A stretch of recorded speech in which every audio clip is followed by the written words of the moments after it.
Family welcome back to our channel. నేను మీ భవానీ. ఈరోజు మన రెసిపీ వచ్చేసి simple and tasty Ugadi special bread halwa.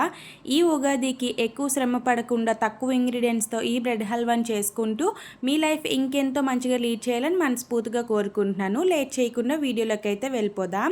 ఈ బ్రెడ్ హల్వా కోసం నేనైతే 8 వరకు బ్రెడ్ స్లైసెస్ని తీసుకున్నాను. వీటిని ఫ్రెష్గా తీసుకున్నట్టయితే ఒక గంట పాటు ఫ్రిడ్జ్లో పెట్టుకోండి. లేదు ఫ్రిడ్జ్లో తీసినవైతే ఇలా బ్రెడ్కున్న 4 సైడ్స్ బోర్డర్ కట్ చేసుకొని ఈ బ్రెడ్ని వచ్చేసి 4 పీసెస్గా కట్ చేసేసుకోవాలి. నేనైతే ఇక్కడ 4 సైడ్స్ బోర్డర్ తీసేస్తున్నానండి. అవి మనకు ఉంటే తినేటప్పుడు కొంచెం గట్టిగా తగులుతాయి, అందుకని చెప్పి అవైతే నేను తీసేసి ఇలా బ్రెడ్ ముక్కల్ని 4గా కట్ చేసేసుకుంటున్నాను.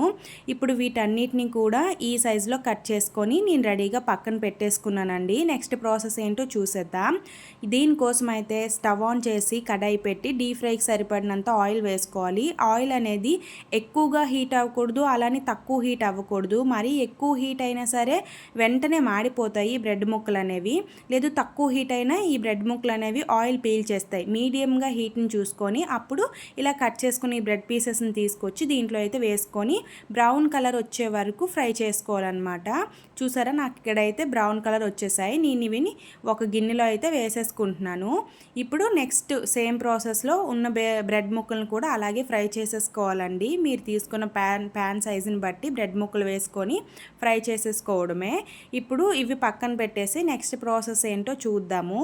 దీనికోసం అయితే నేను ఒక కడాయి తీసుకున్నాను. దీంట్లో అయితే ఒక 2 టేబుల్ స్పూన్స్ వరకు నెయ్యి వేసుకోవాలి.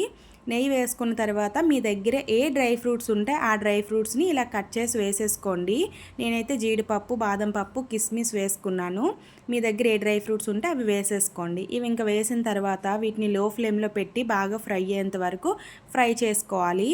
ఇలా బాగా ఫ్రై అయిన తర్వాత మనమైతే వీటిని పక్కకు తీసేసుకోవాలండి. చూసారా, నాకు ఇక్కడైతే కిస్మిస్, బాదాం, జీడిపప్పు ఇవన్నీ కూడా చక్కగా ఫ్రై అయిపోయి నేను వీటిని పక్కకు తీసేసాను. ఇప్పుడు అదే ప్యాన్లో 1 కప్పు పంచదార వేసేసుకోండి. 8 ముక్కలు తీసుకున్నాం కదా బ్రెడ్, ఇక్కడ 1 కప్పు పంచదార అయితే కరెక్ట్గా సరిపోతుందనమాట. ఇప్పుడు ఈ పంచదారలో 1 కప్పు వరకు వాటర్ యాడ్ చేసుకోండి. ఇలా వాటర్ వేసేసిన తర్వాత హై ఫ్లేమ్లో పెట్టి పంచదార కరిగేంత వరకు ఇలా కలుపుకోవాలి. తర్వాత పంచదార పూర్తిగా కరిగినాక మనకి ఇది గులాబ్ జామ్ పాకం ఉంటుంది కదండి, దానికుండా ఇంకొంచెం స్టిక్కీగా వస్తే మనకి దీని పాకం రెడీ అయిపోయినట్టే. మీరు ఈ ఉగాదికి ఈ స్వీట్ కంపల్సరీ ట్రై చేయండి. టేస్టీగా ఉంది, సింపుల్గా అయిపోతుంది. ఇంక ఇక్కడైతే నేను పాకం చెక్ చేసుకున్నాను. గులాబ్ జామ్ పాకం కుండా కూడా కొంచెం థిక్గా వచ్చేసింది.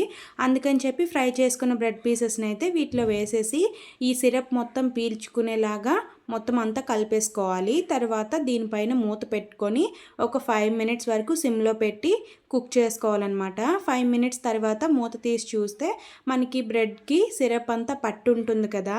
ఇప్పుడు మనం మళ్ళీ ఒకసారి కలిపేసుకొని చక్కగా ఇలా అయితే పేస్ట్లా చేసుకోవాలి. అలా అని ఫుల్గా స్మాష్ చేసేయాల్సిన పని లేదు. అక్కడక్కడ మనకు ఆ బ్రెడ్ ముక్కలు తగిలితేనే టేస్ట్ చాలా బాగుందన్నమాట తినేటప్పుడు. అందుకని చెప్పేసి ఇలా అయితే మనం చేసేసుకోవాలి. వీటిని ఇలా మొత్తం స్మాష్ చేసేసిన తర్వాత ఇంకొక 5 మినిట్స్ మూత పెట్టి అయితే వీటిని బాగా దగ్గరికి అయ్యేంత వరకు కుక్ చేసుకోవాలన్నమాట. ఇప్పుడు 5 మినిట్స్ తర్వాత మనం మూత తీసి చూస్తే చూసారా, మనం వేసిన నెయ్యి ఆయిల్ అంతా పైకి తేలుతుంది. ఇప్పుడు దీంట్లో 1/2 కప్పు వరకు పాలైతే పోసుకోండి. ఒక 1/2 కప్పు అయితే సరిపోద్ది అనమాట. మనం ఇలా వేసేసుకొని మొత్తం అంతా బాగా కలిపేసుకోవాలి. ఇలా కలుపుకున్న తర్వాత ఒక 1/2 టేబుల్ స్పూన్ వరకు ఇలాచీ పౌడర్ అయితే వేసుకోవాలి. దీంట్లో ఇలాచీ పౌడర్ ఫ్లేవర్ చాలా బాగుంటుంది, మిస్ చేయొద్దు. ఇష్టం లేని వాళ్ళు స్కిప్ చేసేయండి. ఇంక ఇలా వేసిన తర్వాత ఈ పౌడరు మొత్తం బ్రెడ్ అంతా బాగా కలిసేలాగా కలుపుకొని మనం ముందుగా ఫ్రై చేసి పెట్టుకున్నాం కదా డ్రై ఫ్రూట్స్, అవి కూడా వేసేసి బాగా కలిపేసుకొని ఇంకొక 5 మినిట్స్ మూత పెట్టి కుక్ చేసుకుంటే మనకి ఫైనల్గా బ్రెడ్ హల్వా అయితే రెడీ అయిపోయినట్టేనండి. చూసారా, ఆ టెక్స్చర్ కానీ చూస్తుంటే కలర్ కానీ చాలా బాగా కుదిరింది. మీరు కూడా కంపల్సరీ ఉగాదికి ట్రై చేయండి. వీడియో నచ్చితే ప్లీజ్ లైక్ చేసి షేర్ చేసి సబ్స్క్రైబ్ చేసుకోండి. Thank you for watching. Video ప్రతి ఒక్కరూ చూస్తున్నారు కానీ లైక్ అయితే చేయట్లేదు. ఒక చిన్న లైక్ మీరు నాకు ఇవ్వడం వల్ల నన్ను ఎంతో సపోర్ట్ చేసే వాళ్ళైతే అవుతారనమాట. అందుకని చెప్పేసి అయితే నేను ప్రతి వీడియోలో లైక్ చేయండి అని అయితే అడుగుతున్నాను. ప్లీజ్ లైక్ చేయండి. Thank you for watching.